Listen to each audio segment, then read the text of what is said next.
We are about to start a journey that will change the way you view the world, one that will challenge preconceived notions and open your eyes to a spectrum of experiences as diverse as humanity itself. In this voyage, we will navigate the rich and complex realities of autistic adults, whose insights will illuminate the corners of a misunderstood landscape. We listen to the hopes and challenges of parents whose love for their autistic children paints a picture of fierce advocacy and tender resilience. And we learn from neurodiversity-affirming practitioners whose groundbreaking work is reshaping how we support and celebrate neurological differences. So take a deep breath and let's embark on this transformative path as we discover the many hues and contours that make up the neuroscapes of our lives.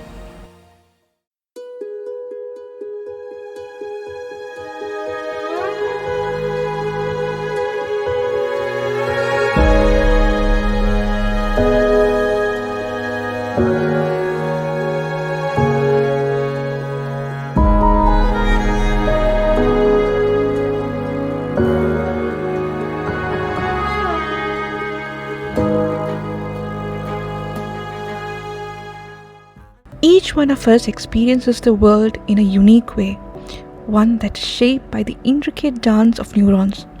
But for some, the symphony plays a different tune. This is the story of those whose brainscapes creates a vibrant and distinct way of being called autism.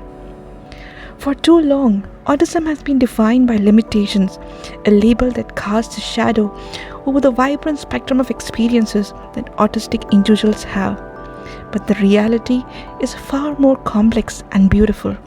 Autism is not a disorder, it is not a disease, it is definitely not something that needs to be cured. It is a neurotype.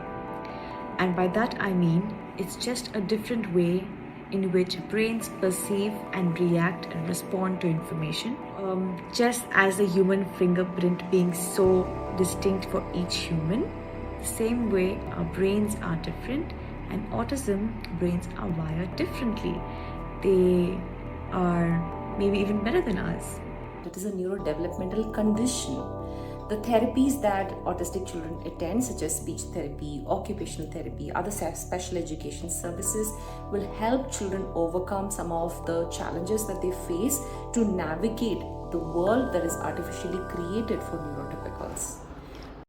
Just because they tend to think, interact and do things differently doesn't mean they are an outcast. All they need is constant love, connection and support. So autism for me is, I'm different, my brain is wired in a different way, but that doesn't make me weird. I'm as capable of doing other things as well. I of course need my own time with some support, with some accommodations, but I'm capable.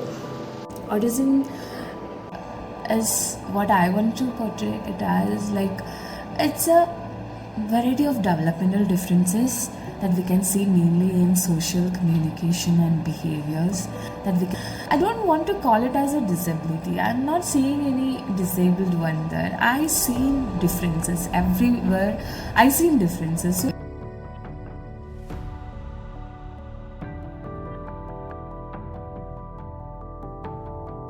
To me, right from the beginning, autism just meant differences in various aspects. In the way my child communicated, in the way he preferred to interact, in the way he learned new things best, and in the different ways we had to figure out to interact and communicate with him or even teach him, and the different ways we had to be careful to listen to him, or even the different ways he enjoyed himself.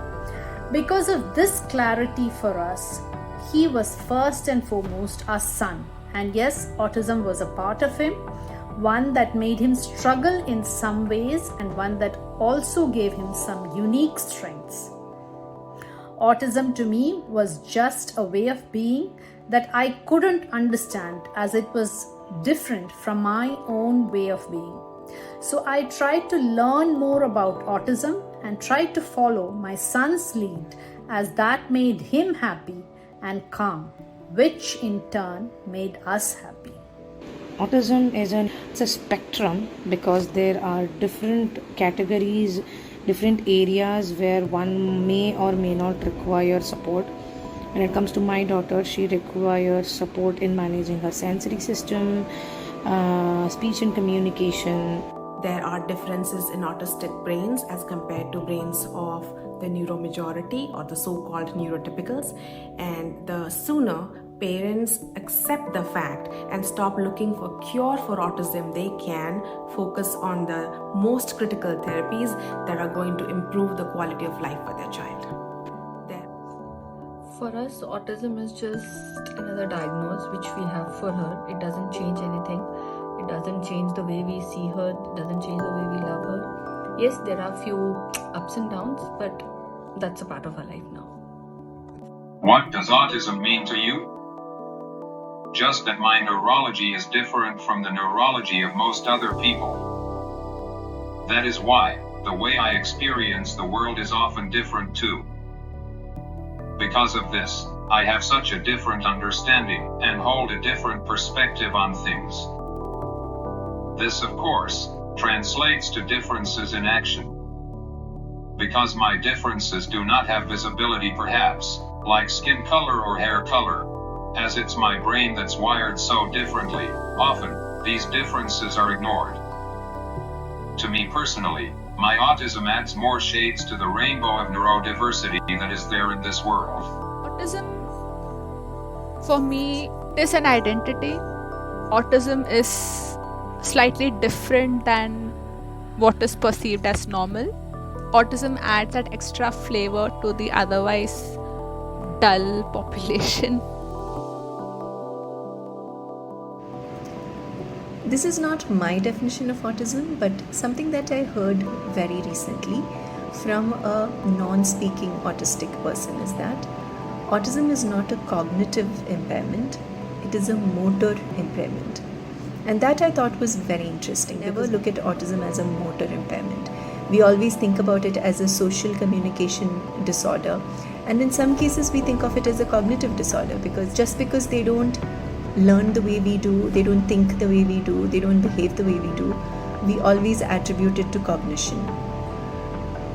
I've heard people who talk about how their brain and body are not connected, or their body does not listen to what their brain says. When we work with children and when we give them options and especially for children who are non-speaking, we give them pictures and we ask them to show us certain concepts that we have taught them, like which is the airplane, which is the bird.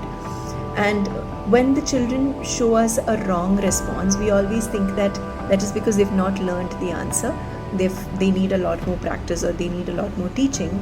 Most of the time their brain knows the right answer, but their hand is not going to the right answer. Even though my brain is telling my hand the card on the left is the right answer, my hand goes to the card on the right. So this is also affecting their ability to speak, because their brain is asking them to talk, or their oral muscles are not moving according to what the brain is asking them to do. We often think we have understood autism, the label, the traits, the challenges. But what if our understanding barely scratches the surface? From the quiet triumphs of daily routines to the unspoken struggles beneath the surface, each story invites us to rethink our understanding of what it means to be human. Life as an autistic is difficult. Honestly, I love life, love learning new things, and I am very curious about existence. I love to spend my time indulging in my interests and spending time with my people. But as an autistic, life is not that simple, even for the most basic and mundane aspects. I struggle with social communication, understanding non-verbal cues, the overwhelming loudness and the speed of the world. All of this leaves me exhausted. All I want to do is work on my interests and contribute in my own way.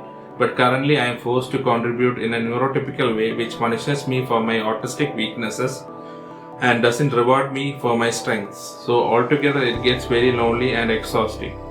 Every day is a struggle to maintain the energy to get things done. I didn't have much friends anyway. Even in school, I never knew why.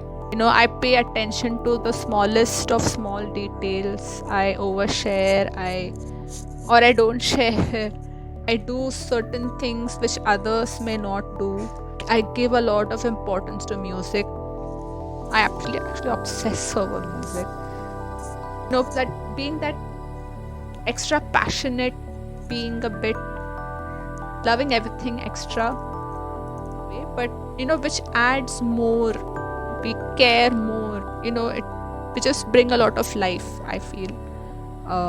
So being autistic for me is giving that extra to everything, adding that extra detail to everything. My experience of being autistic is like a little bit here and there. Of course, I did have my challenges because I was bullied, I was not understood, and a lot of discrimination, ableism, and which is something I faced and still sometimes continue to face. But at the same time, I feel like, hey, at least that explains, when I got my diagnosis, I'm like, okay, I'm glad I got an identity now. How would you describe your experience of being autistic? Quite fearful, cast off from every scene in life. Often, ending up being an opportunity loser and like an observer, rather than the most important actor in your own life drama. I point to the pathetic situations I have faced, that have been scary, both personally and on account of potentially humanitarian grounds. In spite of learning, and being able to show my caliber on multiple instances, individually, and as a group of non-speakers, people never value me the way the non-autistics are, or actively speaking autistics are. The voices we heard today, autistic self-advocates, parents, and supportive professionals, paint a powerful picture. They remind us that autism is a spectrum, a kaleidoscope of experiences, not a limitation. Yes, there are challenges. Parents grapple with navigating a world not built for their child's unique needs. Autistic individuals themselves may face sensory overload, social anxieties, and communication barriers. But within these challenges lies an incredible strength, focus, passion, and a different way of processing information. These can be the foundation for groundbreaking discoveries, artistic expression, and deep empathy. Let's not try to erase these differences. Let's embrace them. This isn't just about acceptance, it's about building bridges, fostering understanding, and creating a world where every mind can flourish. And together, we can make this a reality.